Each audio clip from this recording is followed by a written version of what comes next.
नमस्कार। आज हम देख रहे हैं केविन मिसल की कल्कि ट्रिलॉजी की जो आखिरी किताब है, महायोद्धा कल्कि शिव की तलवार। इस पर लोगों की राय क्या रही, क्या प्रतिक्रियाएं थीं, उस पर बात करेंगे। हाँ, काफी मिली-जुली बातें सुनने में आई हैं इस किताब को लेके। बिल्कुल। तो हमारे पास हैं कुछ ऑनलाइन रिव्यूज, रीडर कमेंट्स और अलग-अलग फोरम्स पर जो चर्चा हुई है वो सब। और कोशिश ये रहेगी कि हम समझें कि भाई किताब में खास क्या था, लोगों को क्या पसंद आया, क्या नहीं, मतलब इसकी खूबियां और कमजोरियां क्या रहीं। सही कहा। तो कहानी शुरू होती है जब कल्कि इंद्रग्रह पहुंचता है हाँ और वहां माहौल जैसा आपने कहा काफी तनाव वाला है हाँ, मतलब भाई को छुड़ाना है, प्रेमिका भी खतरे में है। और शहर में युद्ध चल रहा है नागरानी और दक्षिणी राजा के बीच। ऊपर से उसे एक दिव्य तलवार मिलती है। शिव की तलवार। हाँ, और फिर उसे कली का सामना भी करना है। तो मतलब स्टेक काफी हाई हैं। एक्शन वाली कहानी नहीं है। ये जो आखिरी हिस्सा है ना, ये कई गहरे मुद्दे उठाता है, जैसे आध्यात्मिक शक्ति क्या है, युद्ध सही है या गलत, त्याग का मतलब, और जाहिर है एक बड़ी कहानी का अंत। अच्छा, रिव्यूज में एक चीज जो बार बार आ रही है वो है वर्ल्ड बिल्डिंग। हाँ, दुनिया रचने की कला। कि मानव, नाग, अप्सरा, असुर, सुपर्ण, कितने तरह के किरदार हैं।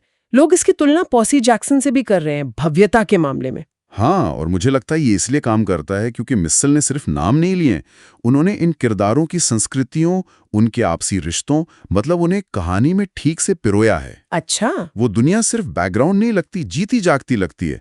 और जो अंत के पास वो कल्कि और कली का सीन है, हाँ, कई लोगों ने कहा कि वो बहुत सिनेमाई था, विजुअल था काफी। और इमोशनल भी। अच्छा, किरदारों की बात चलिए तो महिला किरदारों की बहुत तारीफ है। पद्मा, मनसा, दुरक्ति, रत्ना मारू, वाह, लक्ष्मी, कद्रू भी। बिल्कुल। कहा गया है कि वो सिर्फ साइड में नहीं है, वो एक्टिव हैं, अपने लिए लड़ती हैं। हाँ, और ये आजकल पाठक चाहते भी हैं, मुझे लगता है।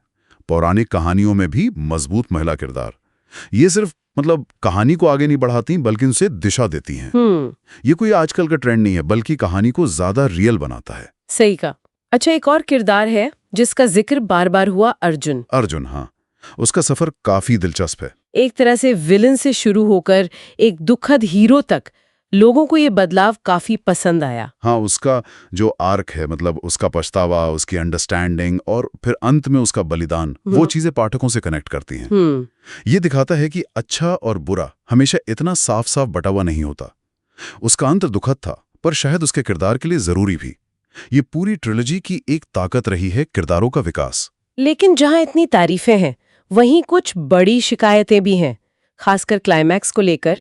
हाँ, ये बात तो उठी है। कई लोगों को लगा कि वो बहुत जल्दबाजी में निपटा दिया गया। कुछ और पता चला इस बारे में? हाँ, कई रिव्यूज में ये पॉइंट था कि जो अर्जुन की मौत है या जो मुख्य लड़ाइयां सुलझती हैं, वो थोड़ी अधूरी सी लगी, असंतोषजनक। अच्छा। कुछ ने तो ये भी लिखा कि भाई जिस फाइनल लड़ाई का इंतजार पूरी सीरीज से कर रहे थे, वो तो बस कुछ पन्नों में ही खत्म हो गई। तो क्या मतलब स्पीड के चक्कर में डेप्थ कम हो गई? क्या कहानी जल्दी खत्म करने के चक्कर में इमोशनल असर कम हो गया? ये सवाल कई पाठक पूछ रहे हैं। ऐसा लगता है कि पेस बनाए रखने की कोशिश में कुछ जरूरी इमोशनल मोमेंट्स को शायद उतनी जगह नहीं मिली।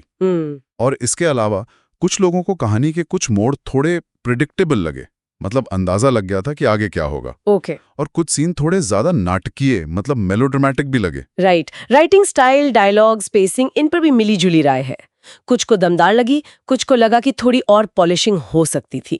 मैंने रेडिट पे भी देखा, राय काफी बंटी हुई है। कुछ कह रहे हैं कि ये ट्रिलॉजी की बेस्ट बुक है, एक्शन इमोशन सब टॉप पर है। तो दूसरी तरफ कुछ लोग कह रहे हैं कि पहली दो किताबों ने जो उम्मीदें जगाई थीं, ये उस पर खरी नहीं उतरी। एक कमेंट तो काफी मजेदार था।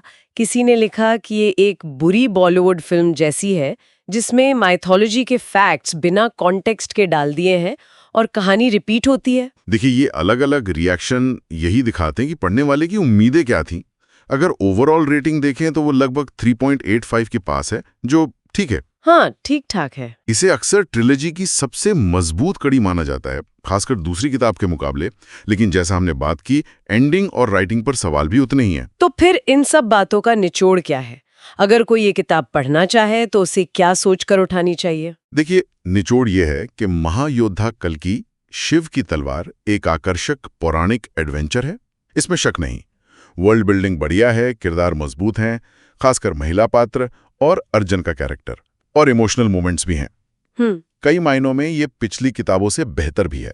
लेकिन जैसा कि रिव्यूज में दिख रहा है, क्लाइमैक्स थोड़ा जल्दबाजी वाला है और कहीं-कहीं ड्रामा थोड़ा ज्यादा हो गया है, जो शायद इसकी चमक थोड़ी कम कर देता है। सही। तो ये उन लोगों के लिए ठीक-ठाक, भले ही पूरी तरह संतोषजनक न हो, एंडिंग देती है, जो कल्कि की कहानी से जुड़े रहे हैं और तेज रफ्तार वाली इंडियन माइथोलॉजी फिक्शन पसंद करते हैं। भले ही सारे सवालों के जवाब न मिले आखिर में। बिल्कुल। जाते जाते एक सवाल छोड़ जाते हैं। रिव्यूज में अक्सर अमीश त्रिपाठी की शिव ट्रिलॉजी से तुलना होती है। हाँ, होती है। तो ये सोचने वाली बात है कि एक ही माइथोलॉजी की ये जो अलग-अलग व्याख्याएं हैं, अलग-अलग लेखक करते हैं, ये पाठकों से इतने अलग-अलग तरीकों से कनेक्ट क्यों करती हैं? क्या है इनमें ऐसा? ये दिलचस्प सवाल है सोचने के लिए।